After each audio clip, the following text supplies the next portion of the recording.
নমস্কার, আমি সৌরভ। জয় মা তারা। প্রিয় দর্শক, আপনারা নিয়মিত রাশিফল দেখেন, আমার খুব ভালো লাগে।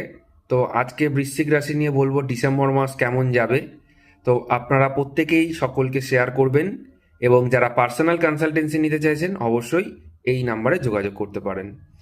তো প্রথমত বলে রাখি, বৃশ্চিক রাশির ক্ষেত্রে নিয়ম মেপে কাজ করতে খুব ভালোবাসবে, এবং এই মাসটা খুব প্রায়োরিটি দেবে। একটু ইগো বেড়ে যেতে পারে, সেই ইগো হার্টের জন্য আপনার প্রিয় মানুষকে কিন্তু হারিয়ে ফেলতে পারেন। এই জায়গাটা কিন্তু মান্যতা আপনাকে দিতেই হবে। বিশেষ করে আমি বলবো কর্মক্ষেত্রে। কর্মক্ষেত্রে কারোর সাথে কোনো ঝুট ঝামেলায় আপনি যাবেন না। যারা চাকরি করছেন বা যারা ব্যবসার সঙ্গে যুক্ত রয়েছেন, সেক্ষেত্রে আমি বিশেষ করে বলছি প্রত্যেকটা কথায় কিন্তু আপনারা সচেতন থাকবেন, প্রত্যেকটা কাজটাকে কিন্তু মনোসংযোগ নিবেশ করে করবেন। বৃশ্চিক রাশির মধ্যে আমি জানি এটা 100% একদমই ঠিক হবে। মানে এটা একদম ঠিক আমি বলছি, মানে এটা ঠিক হবেই। তারা যে কাজটা করেন সেই কাজটা মনোসংযোগ দিয়েই করেন। যতক্ষণ না কমপ্লিট হচ্ছে সেই কাজটার প্রতি তারা কিন্তু ধ্যান ধারণা ওটাই থেকে যায়। কিন্তু এই মাসটা, ডিসেম্বর মাসটা, তাদের ক্ষেত্রে কি হবে, তাদের কলিগ যারা রয়েছেন বা যারা স্টুডেন্ট রয়েছেন, হয়তো অন্যের কথাটাকে প্রায়োরিটি দিচ্ছেন না, নিজের মন মর্জির মতন হয়তো এই মাসটা কাটিয়ে দিই। না, এটা করা যাবে না।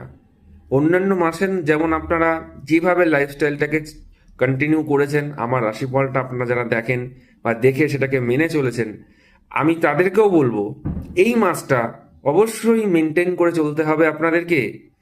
আর্থিক দিক থেকে আপনাদের উন্নতি আসবে। এই মাসটা আপনাদেরকে প্রচণ্ডভাবে কিন্তু কাজ করে যেতে হবে মন দিয়ে। আর যারা বিশেষ করে আহ, আমি বলবো কম্পিউটার ইঞ্জিনিয়ার বা যারা ইলেকট্রিক ইঞ্জিনিয়ার, তাদেরকে সচেতন করছি। এই মাসটা তারা কিন্তু সচেতন থাকবেন। এমনি প্রত্যেকটা রাশিকেই আমি সচেতন করব।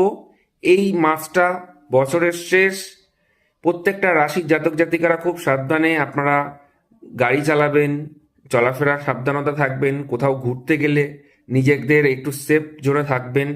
না হলে কিন্তু যে কোনো মুহূর্তে সমস্যা আপনাদের সামনে এসে হাজির হতে পারে।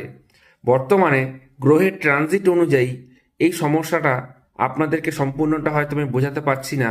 এই জন্য আপনাদেরকে আমি আগে থেকেই নির্দেশ দিচ্ছি, খুব সচেতনভাবে থাকুন, খুব ভালো থাকুন, খুব সুস্থ থাকুন, এটাই আমি কামনা করব। যদি ভিডিওটি ভালো লাগে প্রত্যেককে শেয়ার করবেন, আর অবশ্যই একটা কমেন্ট করে যাবেন আপনার রাশির সাথে।